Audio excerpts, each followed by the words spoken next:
The unsurpassed, penetrating, and truth is seldom met with, even in 100,000 myriad kalpas. Now we can see and hear it. We can remember and accept it.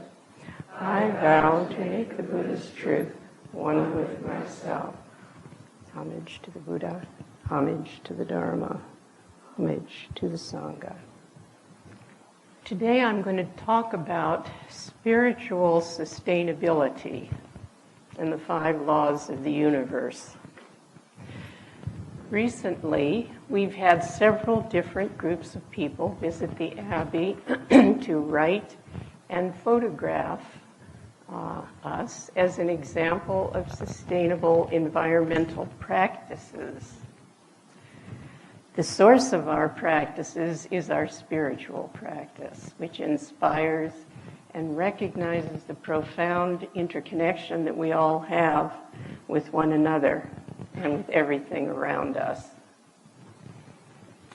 And, it inspires us to appreciate and care for our environment, which supports us. And out of these visits, and actually in subsequent weeks, a recurrent question has been put to me in a variety of different ways, but it really boils down to, how do you sustain your spiritual practice? In the face of, and then what followed would be different for each person. For some people, it is the current military and economic crises facing us constantly. For others, it's the profound personal hardships, illness, loss of a loved one, financial hardship. And for others, the increasing concern of numerous and more hazardous environmental disasters. But what struck me about all of these questions is a kind of sense of being immobilized, overwhelmed, and feeling kind of helpless. And so I have been reflecting in the face of this question, what advice do you have? Something that Reverend Master Jiyu talked about, the 5 laws of the universe, which give me an enormous amount of hope and guidance. They are 5 spiritual laws, she says, which grow out of the basic doctrines of Buddhism and are older than any religion. And they're really an expression of the Buddha nature itself. Each one of them is a doorway in to help us deal with suffering, and it opens up a vast, spacious vista, and they are constantly interchanging. Their scope is certainly way beyond me, but what I hope to do is just to remind you of them, because when you hear them, you will see that these are not concepts that you have not heard about. But in Buddhism, we encourage people to recognize what they already know to be true in their hearts and to trust it and to act in harmony with it. So there are many profound aspects to these laws and many ways of talking about them. But today I'm going to talk about them the way that I have found helpful to work with them.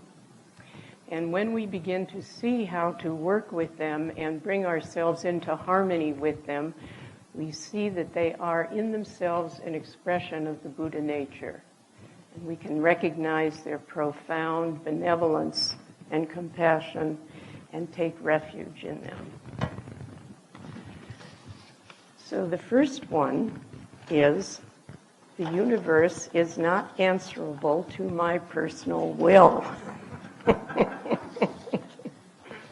Now, that sounds pretty funny, doesn't it? And when you think about it, Do we really act in harmony with that? You know, when you think about how many billions and billions of people there are in the world, each of us with our own view of how it should be, how could it be possible that the universe could accommodate itself to all of these views? I mean, when you think about it, really, as it struck me, isn't it a miracle that we've hung together as well as we have, given how many different views we have of how it should be? And the source of suffering, of course, is wanting things on our own terms. Now, as those of you who in the working world know, if you're a member of a union, you can bargain for your terms. And you can walk out if you don't get your benefits. But you really can't bargain with the universe, and you cannot bargain with the Buddha. Because the essence of Buddhist training really is being able to give up your terms. And you know, why the heck wouldn't we want to? Isn't that what brought us to the training? We realized our terms were not working. So I think that the more clear we can be about what those terms really are, and of course often we don't recognize them, we don't realize that this is the basis on which we are operating. But our meditation can help us to see actually what is the basis really that we are operating from? What are the hidden expectations? Because it is suffering and despair and depression and anger is the gap between how we think it should be and how it really is. The Reverend Master Jiu used to say, ideals are great. They point us to something, and as soon as we insist on this is how it ought to be, she says we've gone straight off into delusion. We just had an offering this morning about piercing the darkness of the streets of delusion. I love that. I just love that image. You know, we spend a lot of time cruising the streets of delusion. And every once in a while, you know, we just get a little bead of light in on that. So basic Buddhist teaching, see things as they are. And you know, my favorite icon is that X, you are here, start here. You know? And actually we have a lot of trouble with that. And I recently got some help on what some of that might be from a book by Ajahn Sumedho called Don't Take Your Life Personally. He's a disciple of the late Ajahn Chah, who was a Theravada meditation master in the forest tradition. And the thing about him that I find so helpful, Ajahn Sumedho, is he's a Westerner. He was born in this country. He trained in Thailand so that he has a different perspective. You know, he's got a little distance from this culture, even though this is the culture he was brought up in. He has the advantage of seeing the perspective of a different culture. So let me read something here that he writes about us. Now, hang on for a minute.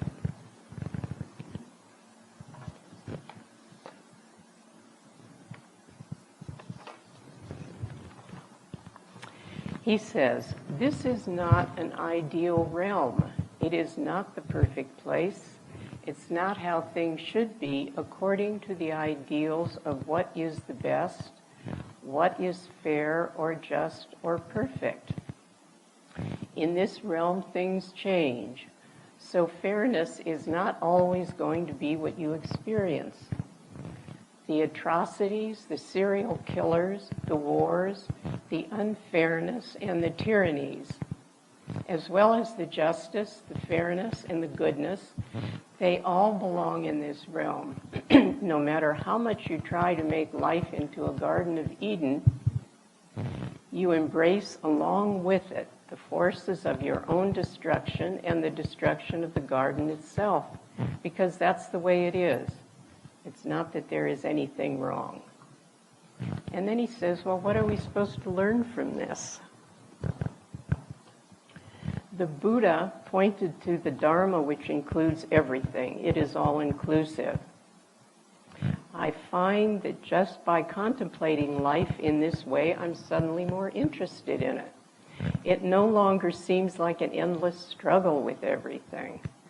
When operating on a personal level from how things should be, it seems that life is always a struggle, and I can never win that battle. As much as I try to control things, try to make them good, and make myself what I think I should be, there is always this other side that has to be rejected and denied. And then he goes on to say, in America, you're brought up with the sense of living up to high-minded role models and ideals. You're always looking high up and comparing the realities of what you are with some idea of what you should be. So you always come off feeling inferior. How could it be otherwise? There's no way out of that one. We are not ideals. This is not an ideal. This is the reality of flesh and blood, nerves and senses. This is not like a Greek statue sculpted in marble and perfect in form. The Greek statue does not have to deal with nerve endings, toothache, old age, or anything like that. It is perfect. So the thing that I think is really interesting is that he says it's not that way in Thailand. People do not have the expectations of themselves. His teacher did not have the expectation that he was going to be the perfect monk. And as a matter of fact, he used to try to joke with the monks and help them not take themselves so seriously and try to be more realistic about what it means to be born a human being. You know, Reverend Master Gio used to talk to us all the time about that. It's always helpful to see that there actually is a different way to do things. And in other cultures, people don't have the same assumptions and expectations that we have. Although, you know, we certainly have guidance in our scriptures, you know, where it says, here born we clutch at things and later on compound delusion by following ideals. And talk about with the ideal comes the actual, like a box all with its lid. So, you know, in an ideal world, we'd all like to live harmoniously, you know, with the lamb lying down with the lion. That's a wonderful image. But, you know, our tradition teaches us that there's actually something bigger that is holding both the lamb and the lion, regardless of whether they ever lie down together. And that which is holding all of us. And so I'd like to go on to the second law of the universe, which is the law of change, law of impermanence.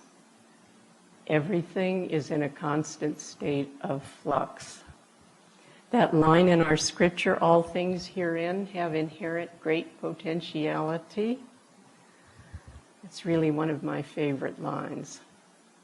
Because a primary source of suffering for us is to try to stop the flow of change by hanging on to old habits and habitual ways of thinking and doing things that no longer fit. We tell ourselves things like, you know, this happened to me when I was a child, so I'm not able to do such and such now. or I have a bad relationship with so-and-so, so I can't really work with them. And, but actually, you know, our minds are a lot more fickle than we think they are. If we don't hang on to things, you know, they actually change on their own, and we kind of begin, you know, we begin to notice that. We have this tendency to want to hang on to the rocks in the river rather than just let go and be carried by the flow. But sometimes we notice that, you know, when we try to go back to a place that we really liked and we find, gee, I don't really feel so at home here, I don't really enjoy this so much, or we see a movie that we saw before and we really loved it, and now we think, gee whiz, what was I thinking? Or, you know, thinking you're really angry with somebody, and then you know, sit down and try to hash it out with them, and you find out, you know, gee, you really enjoy their company. So, you know, is this a mind that you can count on? And Buddhist history is full of conversion stories. The classic being, you know, the story of Angulimala, who was the serial killer, who became an arahant and one of the Buddha's foremost disciples. And in brief, the story is that he had killed 999 people, and he wore one of their fingers around his neck. He had a finger necklace, which is what Angulimala means, until he met the Buddha. And he was actually going to kill the Buddha as well. The Buddha was going to be his 1,000th victim. But the Buddha saw what was happening, and he was able to stop him. And Angulimala converted, became his disciple, and became an arahant. And now we use the conversion poem that Angulimala wrote in our ordination ceremony. So anything is possible, all things change, and everything can be made use of. And I think we really like to hear conversion stories because we all recognize in them the potential that we all have to turn our life around at any time. And you actually are always operating on that potential. That's what brought you here today. So I think that that is a very helpful thing to keep in mind. I think it is a very hopeful thing to keep in mind. On a global level, there is no monolithic evil. There is no axis of evil. This is not a Buddhist expression. If we look at the continual realignment of our relationships with countries, those that we saw as enemies in World War II are now allies. Germany, Japan, many others. And who would have predicted the dissolution of the Soviet Union in the way that it came about? Who would have predicted back in the 60s that we would have an Afro-American president in this decade? Who can predict how people are going to respond? Isn't that a saving grace? Everything changes and everything is permeable. I want to read something from the book, The Wisdom of Forgiveness, which is a series of conversations with the Dalai Lama and Victor Chan. And it's full of conversion stories brought about by the power of forgiveness. The following is a story that was told by Archbishop Tutu, who was chairman of South Africa's Truth and Reconciliation Commission. And his job was to listen to the 2,100 witnesses describe the atrocities committed during the apartheid era. And this is a story that he tells. There was something called the Bisho Massacre. 30 and 40 people were killed and 200 were injured. We held a public hearing in a huge hall. The room was packed to the rafters with angry people, many of whom were either injured at that incident or they had lost loved ones. 4 officers that had shot and killed people came in. You could feel the tension in the room, the anger. They came and they sat there on the stage, and we were in the middle. One of the officers, a white officer, the other 3 were black, got up and said, "Yes, we gave the order for the soldiers to shoot." The temperature shot up in the room, the tension you could cut with the knife. And then he said, "Please forgive us. Please forgive these 3 of my colleagues."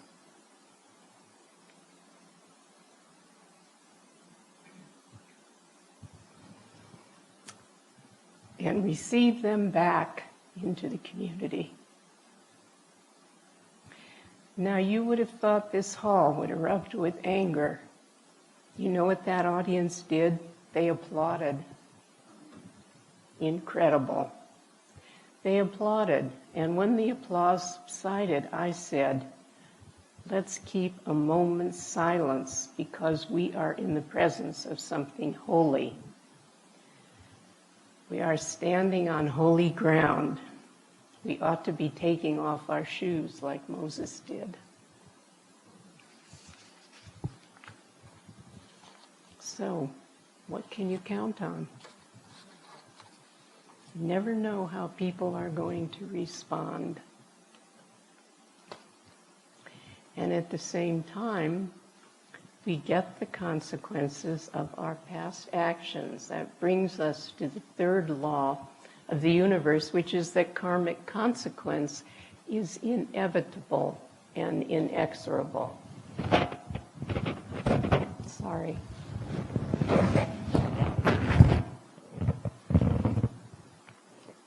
So even after his conversion, Angulimala was stoned when he went on the alms round, because the relatives of the people that he had killed remembered him, and they stoned him.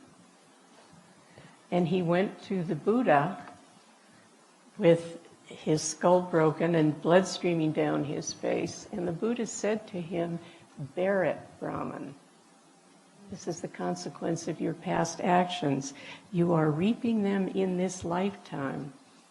Otherwise," he said, "you would have gone through eons of hells for what you had done prior to your conversion."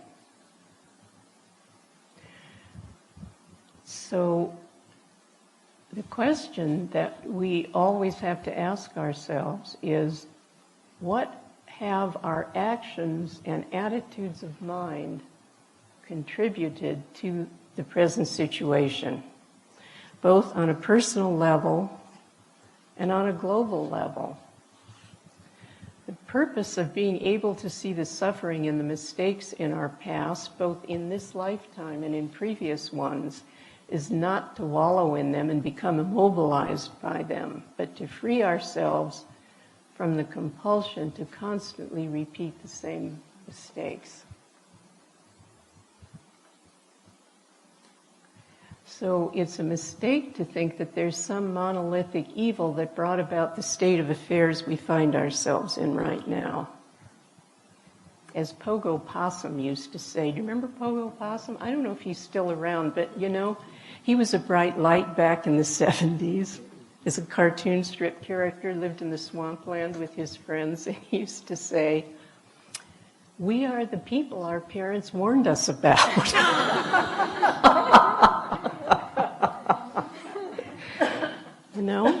I mean, that's a real statement of empowerment, is it not? When you think about it, really, we have a lot more power than we think we do. And, because of the law of impermanence, there is constant change. People and conditions change constantly. And we all have, the potential to do both profoundly evil things that cause great suffering and also to create very beneficial karma. When I was thinking about this talk, I remember something that comes up for me periodically was something that I saw on 60 Minutes some years ago when Adolf Eichmann was being tried for war crimes. Back in 1961, it was in Israel, and the arena in which the trial was taking place, he was sitting behind a glass partition, and many, many witnesses were called to give testimony to the atrocities that he had committed during the Second World War. He was eventually convicted of 15 counts of crimes against humanity. And one of the witnesses that they brought in to testify about the camp that he had survived took one look at him and fainted. And when they revived him, they asked him what had happened, and he said, all these years, I thought Eichmann was some kind of monstrosity. I had in mind that he was this huge man, this evil, demonic-looking man. He said, and when I walked in and I saw him behind that glass, he said, I saw him, he was just a little old man. He said, he could have been anybody. And then he said, he could have been me.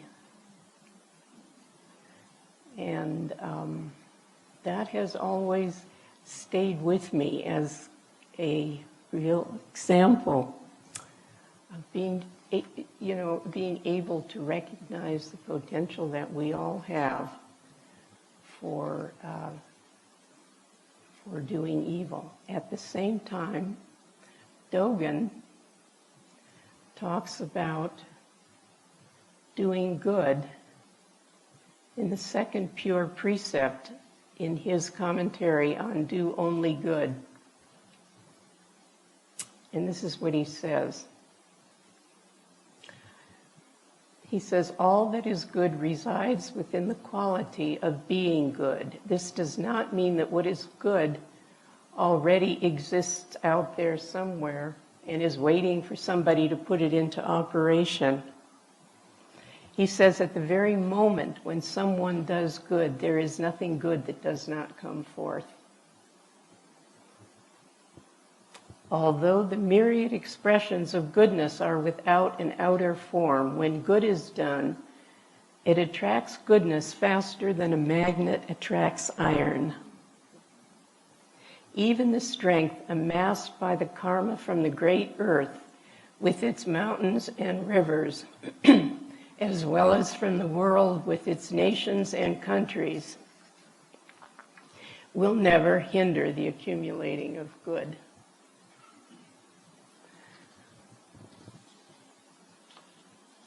Now, actually, I believe that our sphere of influence is much greater than we think it is. We don't necessarily have the opportunity to do some great dramatic thing which will, have a, well, I was about to say have a profound effect, but actually that's not true. No, I'm going to rephrase that. Because actually I think the smallest details of good that we can do can have a profound effect, whether or not we know it. And I find myself really attracted to these stories that express this kind of situation that we find ourselves in. This one in particular, I think, is such a totally ordinary situation, and it's really quite poignant because of the honesty with which the person who found themselves in it was able to express it. So this is from a book called The Nature Principle, and this book is dedicated to helping people reconnect with nature and with each other in that whatever situation they find themselves in. At a conference in New Hampshire in 2007, over 1,000 people came across the state. They traveled to chart the course of the statewide effort to connect families with nature. As hours of productive meetings came to an end, a father stood up and complimented the attendees' creativity, and then he cut to the chase. He said, "We've been talking a lot about programs today, and yes, we need to support the programs that connect people to nature.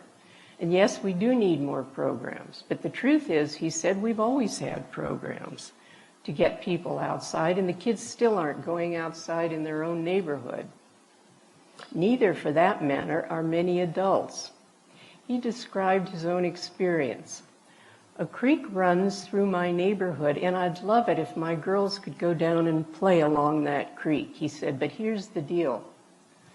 My neighbors' yards back up to that creek, and I have yet to go to my neighbors and ask them permission for my kids to play along that creek." And then he said, "So here's the question.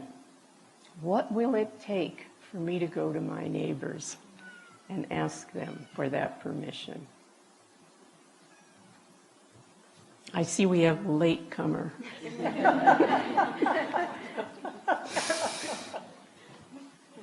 So, I was really struck by that. The New Hampshire dad, it says, was raising a fundamental question for people of all ages. What's it going to take? Because really, for myself, I believe that if we are going to address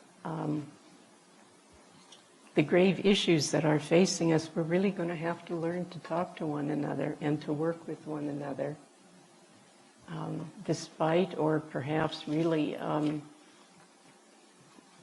including all of our different views. Because if we have this much trouble talking to our neighbors, how are we going to talk to our so-called enemies? What are we going to need to do? And that brings us to the fourth law of the universe. Without fail, evil is vanquished and good prevails. Now, many people hear that and say, "What?" But Reverend Master G, who addressed this, I felt completely satisfied by her comment. She says, "Otherwise, the human race would have wiped itself out by now," right? And then she goes on to say, "We've had a whale of a time trying to do so over the last centuries." 2 steps backwards, 3 steps forward, and that's how we progress. I was reflecting on the fact people often say how hard it is to watch television because of all the suffering and the horrors and the things that you see that are going on. And yet, at the same time, I am struck by what a vehicle of compassion the television has become in terms of being able to let people know the parts of the world where people are suffering and the incredible outpouring of help that people have gotten during all kinds of natural disasters and political horrors and all the rest of it. The incredible response that people have made using this very same TV, So I feel like it's become an arm of Kanzeon in that way, to really alert us to what's going on and give people the opportunity to respond. So the last law of the universe is the intuitive knowledge of Buddha nature occurs to all. All beings have the Buddha nature. And herein lies our profound connection with one another and all things. To see the Buddha nature in all people and in all things, and to act in recognition of it, is really what underlies our practice. So the question comes up, what about those people with whom we find it so difficult to see the Buddha nature? And here is a lovely conversation about how the Dalai Lama does it with regard to Saddam Hussein. The question came up for him. This is what Victor Chan says in this vignette from The Wisdom of Forgiveness. So when the Dalai Lama focuses on interdependence, he sees the world differently. Things and people appear to lack solidity, edges soften, and physical boundaries between him and others become blurred during these times of spiritual lucidity. Because of this, the Dalai Lama experiences a much deeper connection between himself and others. For example, Saddam Hussein, the Dalai Lama continued, I get the feeling in the eyes of George Bush, who was then the president, that Saddam is 100% negative, solidly negative, only way is elimination. But reality is not like that. So what is the reality, I asked. The Dalai Lama replies, I think 2 levels. In conventional levels, Saddam Hussein, not 100% wicked from birth, not something unchangingly bad. The Dalai Lama's hands circled each other, shaping an invisible sphere. That wickedness comes from many factors, not only him. Therefore, it is not independent. It's dependent on many other factors, including Americans themselves. During the Gulf Wars, everybody blamed Saddam Hussein. That I felt unfair, and my heart went out to him. And so Victor Chan says the Dalai Lama's heart went out to Saddam Hussein, to someone who had brought disaster to millions of people. This highlighted a singular truth about the Dalai Lama. His worldview, the way his mind works, however rational, inspiring it may be, is very different from mine. Okay, but then he goes on, the Dalai Lama goes on, Saddam Hussein's dictatorship did not come out from the sky by itself, the Dalai Lama explained. He was a dictator, invader, bad. He ticked off the points on his fingers, his expressions grave. But bad things happened because of his army. Without his army, without his weapons, he cannot be that kind of aggressor. These weapons not produced by Iraqis themselves, but they came from the West. Western companies helped to produce this aggressor. They did it, but afterwards they put the blame on that person. That is unfair. The Dalai Lama leaned far out of his chair. His voice rose a notch. He's getting worked up about this.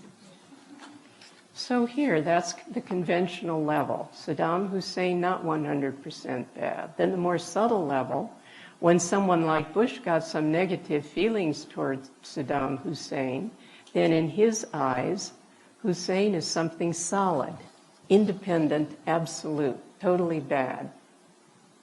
Similarly, in Saddam Hussein's eyes, the Dalai Lama started to giggle. He's having trouble finishing what he wanted to say. Bush is very negative, absolute embodiment of evil.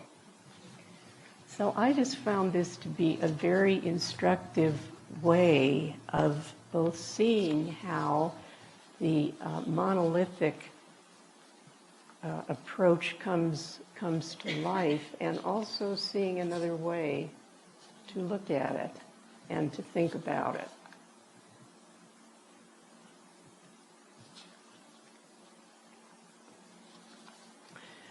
So I would like to end today with an adage, a slightly different version of that wonderful adage about better to light a candle than curse the darkness, because thinking about, electricity and sustainable practices, sometimes turning out the lights is also has a profound effect. And I just wanted to share this last story. This is from The Open Road, which again is conversations with the Dalai Lama. This one is by Pico Ir. And this is at a time in 1989, the Dalai Lama had just been given the Nobel Peace Prize. And he was talking to this writer, and he asked the writer, how should he use this money that he was just given? And Pico Ir says, he looked at me piercingly, clearly waiting for an answer. He told me that sometimes he felt he could never do enough, and that nothing he did ever really affected anything. So he too can suffer from that feeling. He told me that it was up to us poor humans to make the effort, one step at a time. And again, as if invoking the final words of the Buddha, he spoke of constant effort, tireless effort, pursuing clear goals with sincere effort. Then, as we were walking out of the room, he went back and turned off the light. It's such a small thing, he said. It hardly makes a difference at all, and yet nothing is lost in the doing of it. And maybe a little good can come of it if more and more people remember this gesture in more and more rooms. So I will leave us with that wonderful wisdom. In Buddhism, no effort is wasted. Thank you.